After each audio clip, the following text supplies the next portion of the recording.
Hello everyone. In previous lecture, we will discuss about the rhythmicity और the autorhythmicity. इस lecture में हम बात करेंगे हमारी कार्डियक मसल फाइबर की नेक्स्ट प्रॉपर्टी की, दैट इज कंडक्टिविटी. तो बट का हमारा नाम ही देखो सेल्फ एक्सप्लेनेटरी है. कंडक्टिविटी आप क्या निकाल सकते हो? कंडक्शन. जैसे आपने सुना कंडक्टर है, इंसुलेटर है. कंडक्टर क्या? जो पर्टिकुलरली हमारी इलेक्ट्रिकल इम्पल्सेस होती है ना, करंट का फ्लो करता है.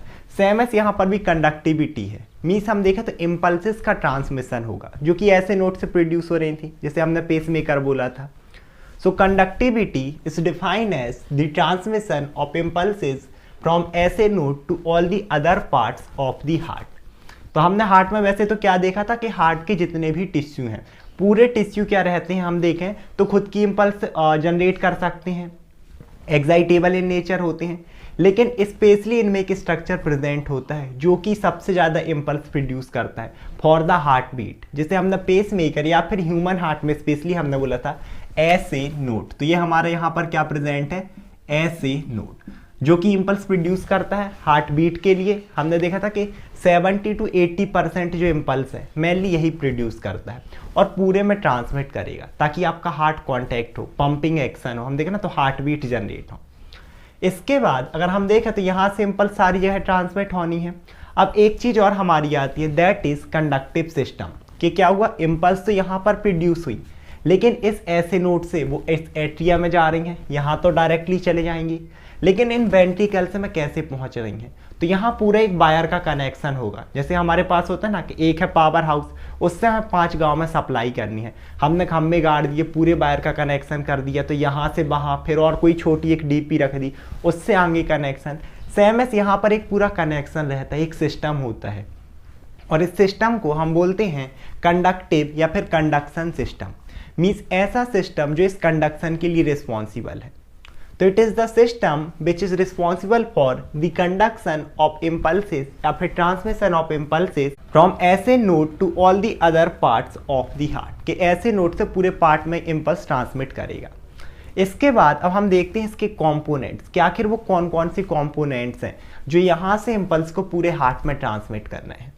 तो सबसे पहला तो खुद हमारा ऐसे नोड आएगा क्योंकि इम्पल्स तो इसी को प्रोड्यूस करनी है. तो पहली चीज हमारे पास आता है ऐसे नोड. और ऐसे नोड को हमने क्या बोला था? Natural pacemaker of heart. कि नेचुरल एक पेसमेकर है जो खुद ही इम्पल्स जनरेट करता है. सिचुएशन अगर हम डायग्राम में भी देखें तो ये हमारे राइट एट्रियम में है, उसमें भी लेटरल वॉल, क्योंकि ये लेटरल वॉल हो जाएगी. और कहाँ पर? Inferior to opening of superior vena cava. जहाँ पर आपकी सुपीरियर वेना कावा ओपनिंग होती है ना, वहीं पर. So it is situated in the right atrium. इसके बाद हमारा दूसरी चीज इस सिस्टम का जो पार्ट रहेगा दैट इज एवी नोड.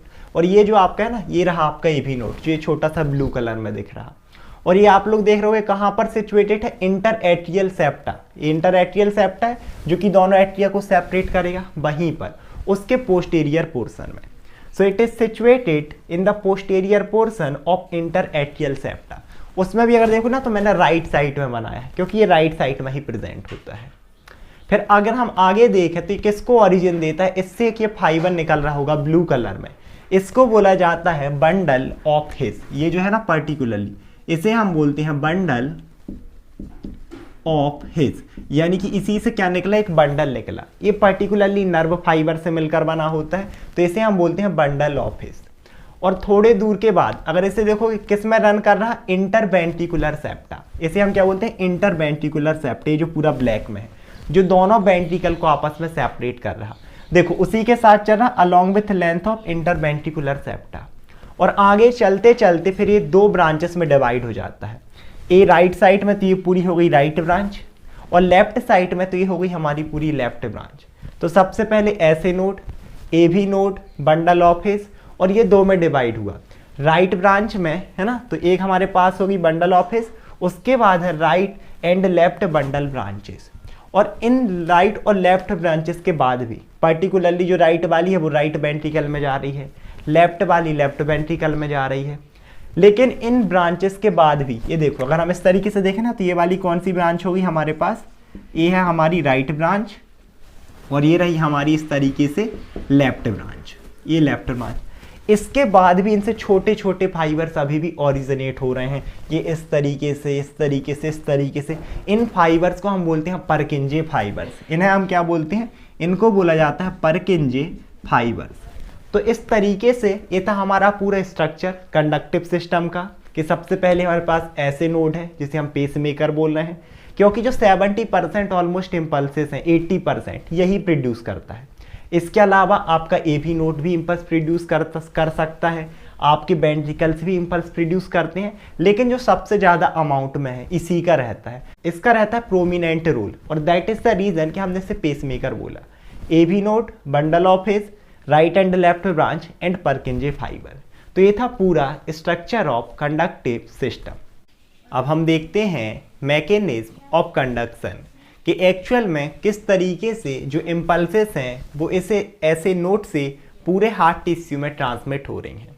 तो सबसे पहले अगर इम्पल्स ट्रांसमिट हो रही हैं तो भाई जनरेट होना भी ज़रूरी है।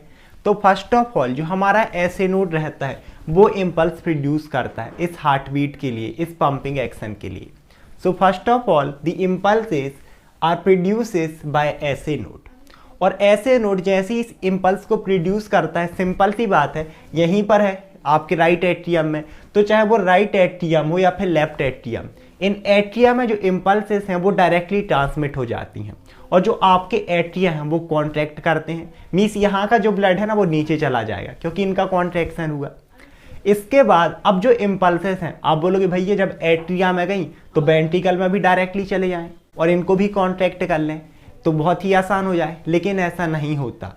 रीज़न ये है कि एट्रिया को इसलिए डायरेक्ट इनने कॉन्ट्रैक्ट किया क्योंकि पहली चीज़ ऐसे नोड इनके एकदम पास पास प्रेजेंट है और ये दोनों होते हैं साइज में छोटे। दूसरी चीज़ ये है, दूसरा रीज़न कि वेंट्रिकल्स में इम्पल्स इसलिए भी डायरेक्ट नहीं जा सकती क्योंकि यहाँ पर आपका प्रेजेंट होता है ट्राइकस्पिड बॉल और यहाँ पर बाइकस्पिड बॉल, और ये दोनों ही इन इम्पल्स को कंडक्ट नहीं करते। एक टाइप से आप बोल सकते हैं इंसुलेटर हैं, कि लकड़ी हैं, करंट का फ्लो नहीं होने देती, तो यहाँ से इम्पल्स डायरेक्टली यहाँ नहीं आ सकती। इसीलिए अब जो ऐसे नोड ने इम्पल्स प्रोड्यूस की थी ये किस में ट्रांसमिट होती हैं? एवी नोड के पास।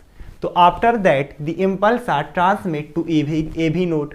अब बोलोगे भैया आपने ऐसे बताया कि भाई करंट जा रहा तो एक वायर चाहिए जिसके थ्रू करंट फ्लो हो, यहाँ तो है ही नहीं, तो बिना मीडियम के कैसे इम्पल्स यहाँ गई?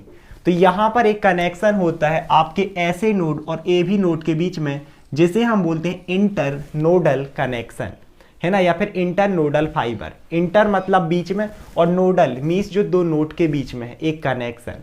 तो impulse are transmitted from SA node to AV node by inter nodal connection या फिर इंटर नोडल फाइबर्स।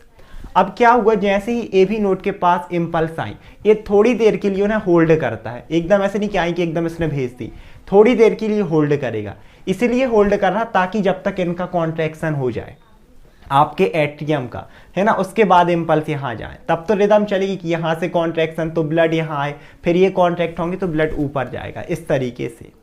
देन क्या करेगा, जो एवी नोड है वो किसको इम्पल्स ट्रांसमिट कर देगा? बंडल ऑफ हिज को।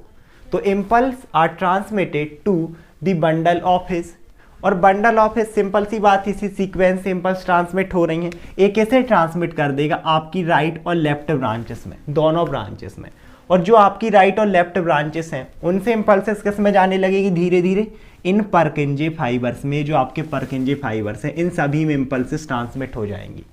और जैसे ही इन परकिंजे फाइबर में इम्पल्सेस आई, आपके राइट वाली जो ब्रांच है वो पूरे आपके राइट वेंट्रिकल को, और लेफ्ट वाली ब्रांच इस लेफ्ट वेंट्रिकल को। अब इनका कॉन्ट्रैक्शन हमें देखने मिले था, एट्रिया तो यहीं पर कॉन्ट्रैक्ट हो गए थे, यहाँ पर अब होंगे वेंट्रिकल्स कॉन्ट्रैक्ट, और यहाँ का जो ब्लड है ना, यहाँ पर आयोटा के थ्रू हम देखें तो पूरी बॉडी में जाएगा ऑक्सीजनेटेड, और डीऑक्सीजनेटेड ब्लड इस पल्मोनरी आर्टरी के थ्रू लंग्स में जाएगा ताकि वहाँ पर वो ऑक्सीजनेटेड हो। और इस तरीके से ऐसा ही होता है कि यहाँ का कॉन्ट्रैक्शन जब तक इम्पल्स उसने होल्ड करके रखी हैं, जैसे ही यहाँ से ब्लड यहाँ आया, यहाँ का कॉन्ट्रैक्शन ब्लड पंप, ये ना बहुत ही कॉम्प्लिकेटेड प्रोसेस होती है, एकदम बहुत ही कम ड्यूरेशन में ये सारी चीज़ें हो जाती हैं।